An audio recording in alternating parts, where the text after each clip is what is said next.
아니, 일본은 정말로 애니에 미친놈들입니다. 인기 있는 애니메이션이면 뭐든 우려서 사골로 만들어버리죠. 포켓몬도 예외는 아니죠. 뭐 사실 포켓몬도 이미 우릴 정도로 우렸는데요. 이런 모습은 여전히 핫한 아자부다이 힐즈에서도 마찬가지더라고요. 그래서 오늘은 아자부다이 힐즈 갤러리에서 열린 포켓몬 전시회를 조금은 자세히 알아봅니다. 포켓몬은 전 세계에서 사랑받는 엄청난 인기를 누리는 애니메이션이죠. 아자부다이 힐즈 갤러리에서는 2025년 2월 2일까지 이러한 포켓몬을 주제로 한 공예전을 하는데요. 포켓몬으로 공예전을 한다니 생각지도 못한 일이었는데요. 하지만 도쿄에서는 애니메이션을 예술 분야로 확장하는 일이 좀 자연스럽죠. 아무래도 애니메이션만큼 팬덤이 강한 게 없고 집객이 보장되는 것도 없으니까요. 주말에는 매진인데요.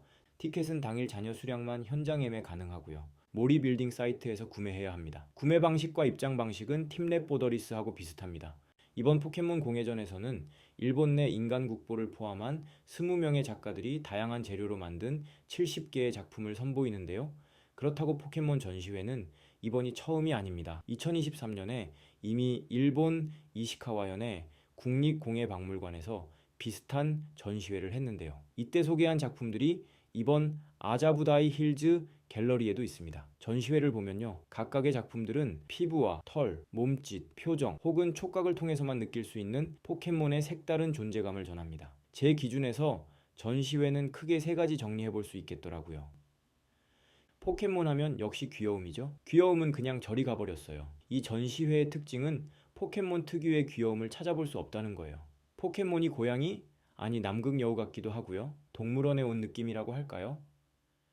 재질 때문에 귀여움이 완전히 다른 느낌으로 변해버린 경우도 많았죠. 그 중에서 제일 동심 파괴가 심한 건 단연코 이상의 꽃. 이름처럼 정말 이상해져 버렸는데요. 징그럽다는 평도 있었고요. 공예다 보니 소재 때문에 어쩔 수 없지만 확실히 애니와는 느낌이 많이 다릅니다. 이건 꼬부기인데요. 꼬부기는 포켓몬 중에서도 귀엽기도 손꼽히잖아요. 꼬부기 맞나? 꼬부기. 이건 정말 동심 파괴예요. 잉 어킹도 귀여운 게 전혀 없어요. 원작과 다르게 약간 그로테스크한 부분도 있습니다. 근데 잉 어킹은 그래도 좀 괜찮아요. 전시회 자체가 애니와 다르게 애니를 초월한 디테일 때문에 동심을 파괴해버리는 경우가 상당히 많았는데요. 이건 재질 때문에 어쩔 수 없는 것 같더라고요. 반면에 주피선더 같은 경우에는 귀여움보다는 그냥 사자 같은 느낌으로 변했는데요. 풍부한 디테일이 놀랍더라고요. 뮤츠 같은 경우도 재질 때문인지 방송용 세트 같은 느낌도 들었는데요. 뮤츠 특유의 느낌은 살아있더라고요. 약간 우주에서 온 듯한. 뮤츠는 뮤와 다르게 조금 뭔가 신비스러운 게 있잖아요. 예술가들이 포켓몬에 미치면 어떤 디테일을 보여줄 수 있을까? 이번 전시회에서 확인할 수 있었는데요. 정말 미친 디테일을 보여줍니다. 아무래도 일본 국보분부터 참여해서 그럴까요? 모든 작품들의 디테일은 기본적으로 엄청 뛰어납니다.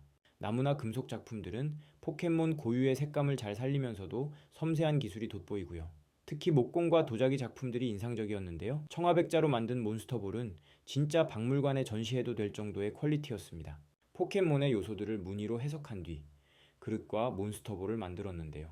이건 박물관의 다른 백자들과 섞은 다음에 몰래 카메라를 해도 괜찮겠더라고요.